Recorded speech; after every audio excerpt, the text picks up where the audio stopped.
Pour assimiler les connaissances qu'on a vues dans ce cours, on passe directement à un exercice d'application. Vous avez devant vous une onde qui se propage le long d'une corde. Donc, à un instant T1, on a pris une photo à l'instant T1 et une photo à l'instant T2. La durée de temps entre ces deux photos est T2 moins T1 est égale à 0,1 seconde. Donc, pour calculer la célérité de l'onde, c'est-à-dire la vitesse de l'onde,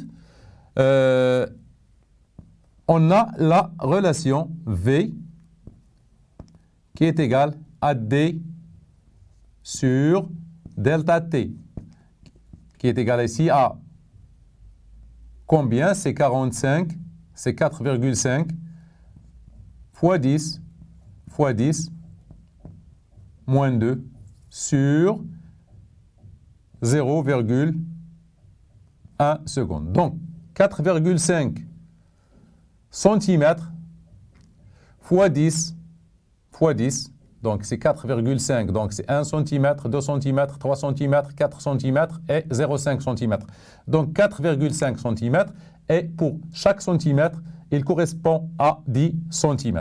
Donc c'est 4,5 fois 10, les centimètres, on les convertit en mètres. Attention à la conversion, elle est très importante. Et T en secondes, toujours. Donc V, à quoi est égal? Est égal à 45 mètres secondes moins 1. Donc c'est 10 fois 10 moins 2, c'est 0,1, 0,1 sur 0,1. Ça simplifie.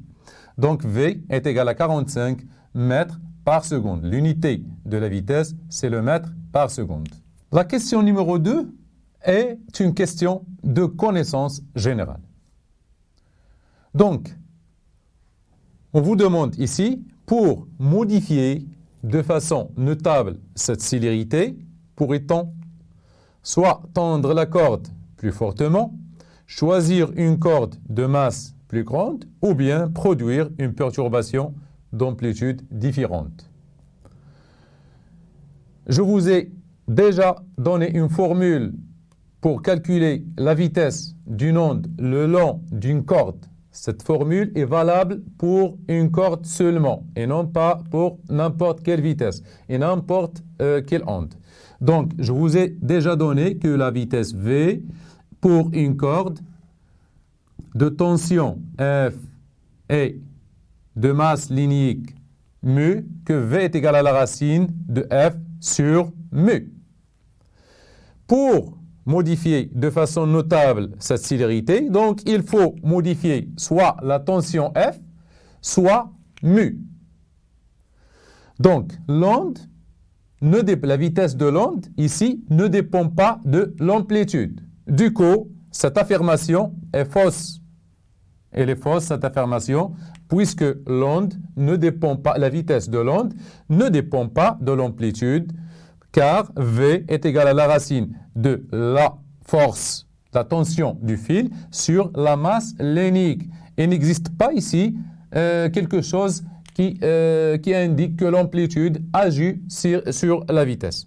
Donc, tendre la corde, c'est-à-dire agir sur F, et choisir une corde de masse plus grande, ça entre dans la masse linéique. Donc, les deux propositions A et B sont vraies.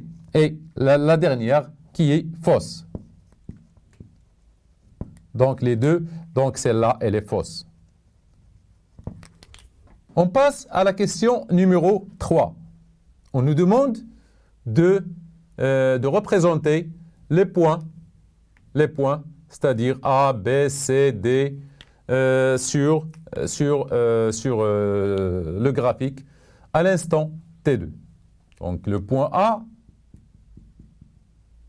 puisque l'onde ici, elle est transversale, donc tous les points du milieu matériel vont vibrer perpendiculairement à la propagation. Donc le point B, voilà, point B. Le point C, lui aussi, et le point ce point va être ici. Le point D, elle est représentée. La deuxième question, on nous demande de déterminer la direction de ces points après un petit passage, après un petit déplacement de l'onde. Il suffit de faire une translation, tout simplement, de cette onde dans le sens vrai de propagation. Donc, je vais essayer donc ici, voilà, je commence par exemple par une petite translation. Donc ici, voilà, en pointillé, je vais la mettre ici. Voilà.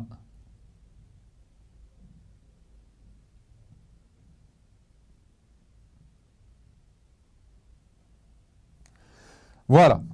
Ici, vous allez voir que D va se diriger vers le bas, B va descendre vers le bas, donc B'. C aussi va se diriger vers le bas. Et D, elle aussi, va se diriger vers le bas.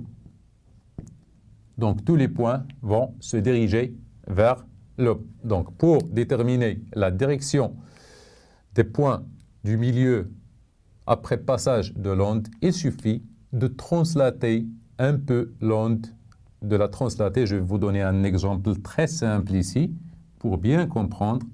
Par exemple, voilà, si vous avez ici cette onde, voilà. Si on veut, par exemple, voir ce point M, après, voilà, vous avez le sens de propagation. Donc, il suffit de translater. Il suffit de translater. Donc, voilà. Une translation. Donc, le point M se trouvera dans cette position. On passe maintenant à la dernière question, la question numéro 4. On nous demande de déterminer le retard temporel du point D par rapport au point S, sachant que S commence sa vibration à l'instant T est égal à 0. Donc, le retard temporel, il est défini comme la distance SD divisée par la vitesse V. Donc, taux, à quoi est égale la distance SD? On a calculé c'est 0,87 divisé par la vitesse qui est 4,5. Donc, on trouve taux à peu près égal à 1,9 ou bien 0,19, 1,9, 10 moins 1 secondes.